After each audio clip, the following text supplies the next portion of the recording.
श्रियकान्ताय कल्याणनिधये निधयेऽर्तिनाम् श्रीवेङ्कटनिवासाय श्रीनिवासाय मङ्गलम्।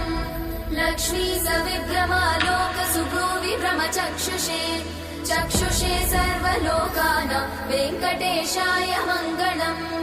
श्रीवेङ्कटाद्रिशृङ्गाग्रमङ्गलाभरणाङ्ग्रये मङ्गलानां निवासाय श्रीनिवासाय मङ्गलम्।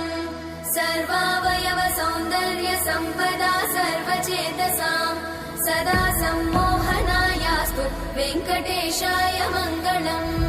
नित्याय निरवध्याय सत्यानन्दचिदात्मने सर्वान्तरात्मने श्रीमद् वेङ्कटेशाय मङ्गलम्।